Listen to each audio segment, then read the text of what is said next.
when she said, we don't want any more brown faces that don't want to be a brown voice. I do not think. I'm Meg Kinnard, national politics reporter for the Associated Press. Started to bend the knee, and that's what created this new culture of fear in America. When it then combined with the second religion. That's a new secular religion in America that says.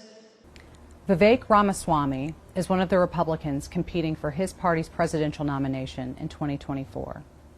A biotech entrepreneur, Ramaswamy has also crafted himself into an anti-woke activist.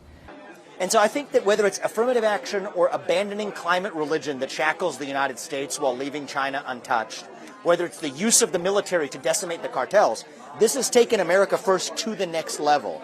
That's one part of it. Ramaswamy left the biotech company he founded to go on to form a company he said is against ESG investing. This means that the company wouldn't consider environmental, social, and governance policies in making its investments. This is a big part of the message that Ramaswamy is taking to the campaign trail, again arguing that companies should have no role when it comes to social policies. In a lot of his books and a lot of his speeches, this is a theme that Ramaswamy returns to again and again, essentially saying that like the free market operates, so should companies be allowed to operate, not taking into account different social and government policies like affirmative action or other decisions related to diversity, equity, and inclusion.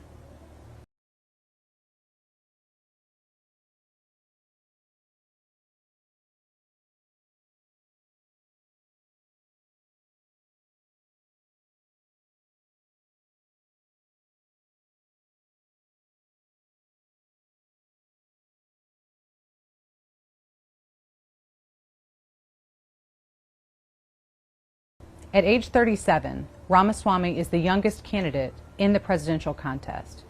As a millennial, he argues that he literally represents a new generation of leadership that's needed at the highest levels of government.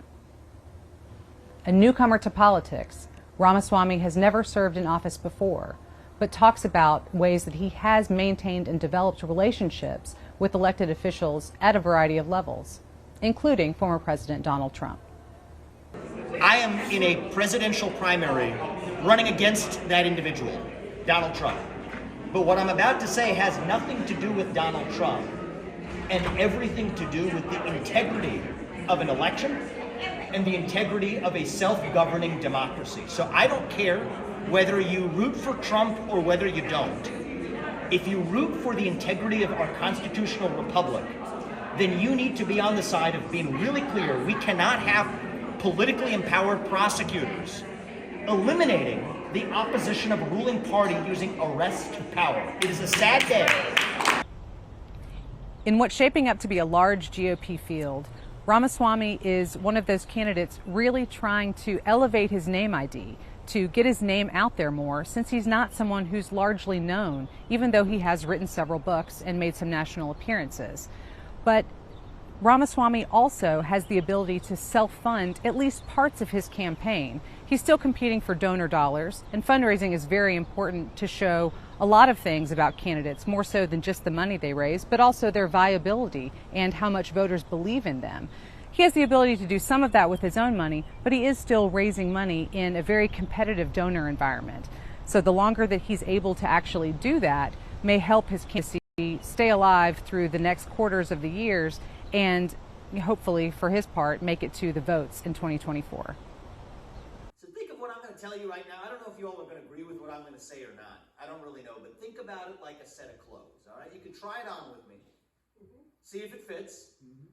If it fits, you get to keep it. If it doesn't fit, you can put it right back on the rack. But that allows me to speak a little honestly without worrying about what I actually have to say. And I'm actually going to say, I have the first Indian president in their church.